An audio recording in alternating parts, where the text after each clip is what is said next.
A revolved boss base feature allows you to create geometry about an axis using a profile you drop in a sketch.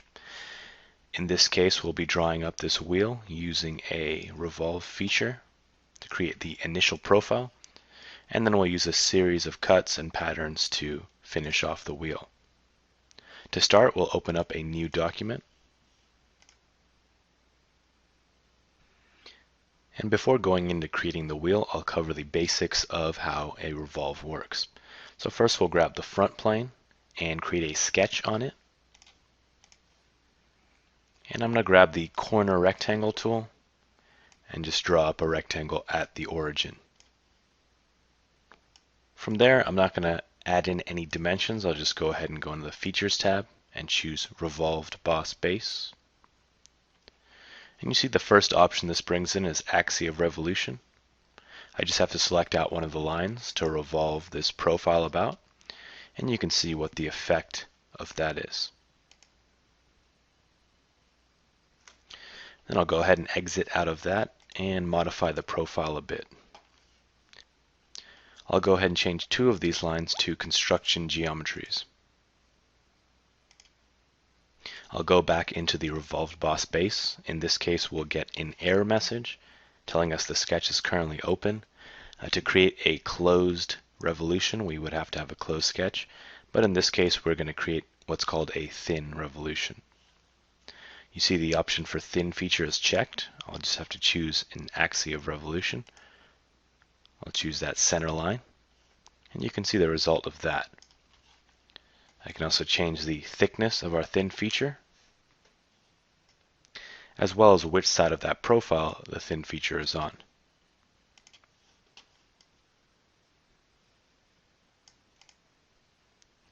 I'm going to go ahead and delete that out, and once again edit the sketch. In this case, I'm going to delete out these three lines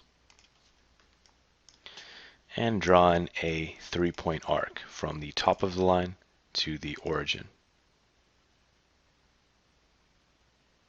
And I'll just click that in at 180 degrees and go back into the revolved boss base. This is one of the common questions that comes up with revolves. How do you create a sphere? You just have to create a half of an arc, a line across, and choose that line as the axis of revolution. Now if I come back and edit the sketch, you can see it keeps a preview of the revolve, and you can get a pretty good idea of what your revolution is going to look like when you modify your profile. So now that I've introduced the concept of a revolved feature, I'll go ahead and delete out the revolve as well as the sketch, and we'll begin creating that wheel. To begin the wheel, we'll create a sketch on the right plane. I like to start off my revolved features with a center line, especially when they're more complex. It allows you to get a better picture of what you're revolving about and what your overall profile is going to look like.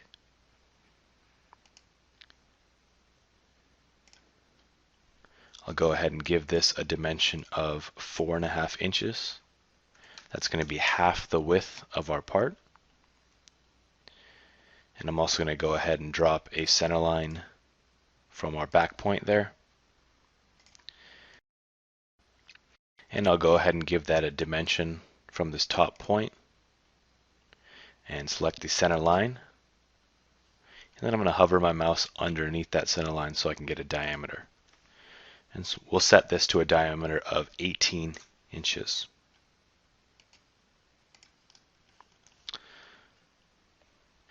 From here, I'll select the line tool and start drawing in several lines here.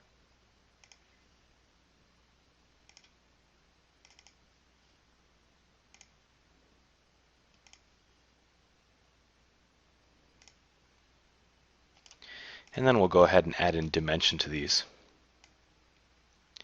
If this line for you isn't already defined by this point, you can control click those two and go ahead and make them coincident. And then we'll add in our dimensions. This is going to have a thickness of 3/8 of an inch. And a distance from these two of 1/4 of an inch. And lastly, this will also have a thickness of 3/8 of an inch. This represents half of our profile for the rim of the wheel. If you can imagine, this is going to extend out to the other side and revolve around this center axis. Before we do that, we're going to add in the profile for the hub and the spokes of the wheel. For that, we need the line tool, and we'll go ahead and drop a line from the center line. That's going to be about 2.5 inches long. And then we'll draw in a tangent arc just by pressing A and link that tangent arc up to the rim. Then we want to give this some dimensions. This is going to be spaced from the front of the rim off by 1 inch. This line, once again, will have a height of 2.5 inches. And the radius of our arc is going to be 18 inches. From here, we're going to use the offset entities to create the other side of the profile for our hub and spokes. And that's going to be offset by a distance of 1 inch. And I'll add that in just by clicking on the other side of this line. And that'll drop the line right in. Next, I want to drag this top point and Control select this line and make those two coincident. And we'll do the same with that bottom point and that center line. Next, we'll add in some fillets to the top of our rim here. And those are going to have a radius of 0.15 inches. And we'll just choose the top two corners and this bottom corner here. Now I want to use the mirror entities to complete the profile of our rim here. I'll just select out all the lines that define this top section, and then we'll choose to mirror about that center line. Click OK. Now we're going to make sure we just have one closed profile. We'll do that by trimming away the inside of this using the power trim, and then by adding a line to the bottom of the profile. And lastly, we'll add fillets of 0.15 inches to both of the ends of the spokes. Now that we have our completed profile, we can go ahead and revolve it. And we just want to choose that bottom line as the axis of revolution. And in this case, 360 degrees is fine, as well as blind. So we'll just go ahead and click OK. Now that we've revolved the base of our wheel, we want to create the cutouts for the spokes. So we'll go ahead and create a sketch on the front plane. And we'll just go normal to it. And I'll first draw in some center lines.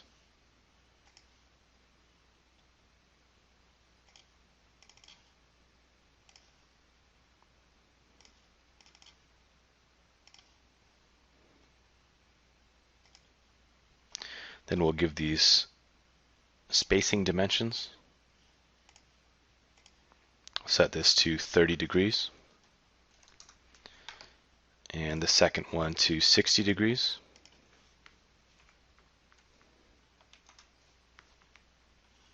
I'm going to use the offset entities to create part of our profile from this inside circle. That's going to be offset by 0.7 inches. And then I'm going to draw up a line vertical from the circle.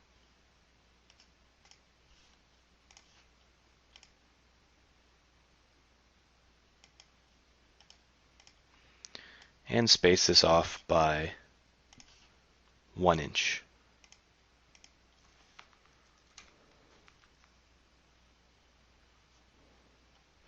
Next, I want to add another arc to the top. I'm going to do that using the 3-point arc tool. Click on that end point, the center line, and click the third time to add it in. Then I want to make this arc and this center circle concentric. And lastly, for that arc, we want to add a dimension. We'll give it a radius of 8 inches. From there, I'm going to use the trim entities, and once again the power trim, to remove out the excess portions of that profile. And then we want to use the sketch fillet tool to add in fillets at these 2 corners. And those are going to have a radius of 0.45 inches. Lastly, before we create our cut, we want to mirror the profile over. So we'll select out these 5 line and arc segments and choose to mirror about the center line. From here, we can go into Features, choose the Extruded Cut, and just rotate that to make sure it's going in the correct direction, and choose the Through All End condition, and click OK. This wheel is going to have 6 spokes, so we want to create 7 instances of this cutout. So we'll choose the circular pattern. In the Features to Pattern, just choose one of the inside faces, and that'll automatically populate the Cut Extrude 1. And for parameters, we'll choose this outside cylindrical face. We want to choose 7 instances of the cutout, and the option for equal spacing. And because we're retaining the same geometry throughout the cuts, we want to use the geometry pattern option. Next, we'll add our mounting holes, as well as a hole at the center of the face here. And so we'll just go ahead and create a sketch on that face. And I'll go ahead and hit spacebar, double click on normal 2 to get a little bit of a better view there. And I'll draw on a circle at the center. Then I'm going to draw up a center line from the origin vertically. I'll draw in another circle at that top point. And then I want to give these dimensions. I'll give this inside circle a dimension of 2 inches. I want to give the center line a dimension in millimeters because it's going to be a 5 by 100 bolt pattern.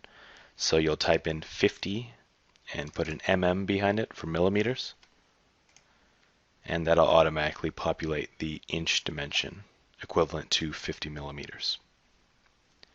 Next, I'll set this diameter to 1/2 inch. And lastly, I want to add in one more circle, concentric to the bolt hole there. And we're going to make it tangent to the outside edge. That tangent relation isn't one that adds automatically, so I'm going to select the circle and Control select the outside circle and choose to make the 2 tangent. From there, I'll go ahead and exit the sketch. And using that sketch we just created, we're going to create multiple cut extrusions. We're going to do that by using something called the Contour Select tool. You can access that by right-clicking, choosing the 2 arrows at the bottom, and choosing the Contour Select tool. The first contour we'll choose is this center circle. Then we'll choose extruded cut. Make sure it's in the right direction, and right click and choose through all.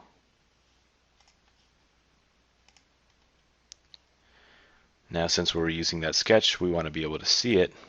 I'll go ahead and open up the display pane, open up the cut extrude feature, and select the sketch to make it visible. Now we'll once again use the contour select tool, choosing the inside circle, and once again choosing an extruded cut, and that'll be through all as well. And lastly, I'm going to use that contour select tool one more time on this outside edge. And if I just select that edge, it's going to include this entire circle with no regard to this inner circle. That's not what we want. We actually just want this region. So if you click on that red highlighted region, it'll just select that area. Then we'll choose extruded cut. And in this case, we're going to change that depth to 1/4 of an inch. And click OK. Next, I'll go ahead and hide out that sketch. And we can close out that display pane.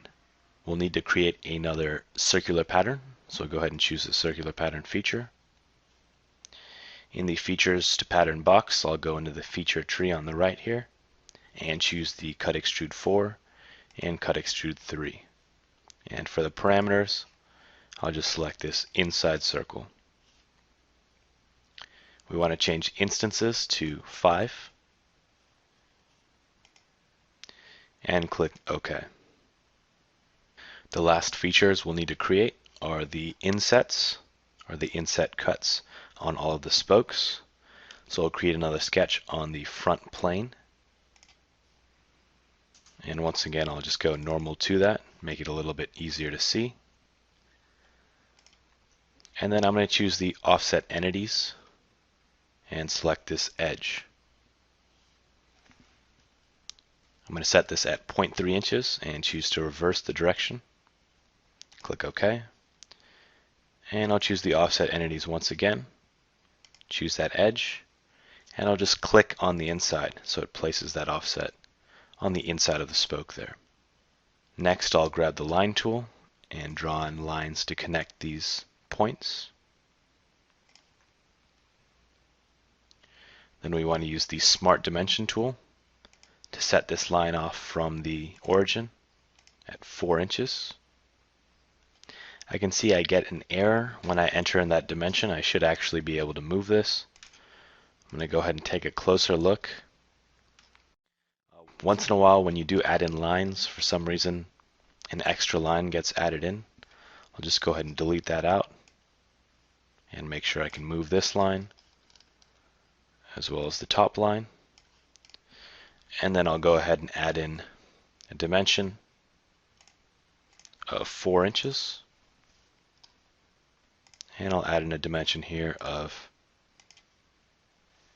2.8 inches. Next, I want to make these two lines equal by control selecting them and choosing the equal relation. And lastly, I'm going to add some fillets of 0.1 inches to all 4 corners of this.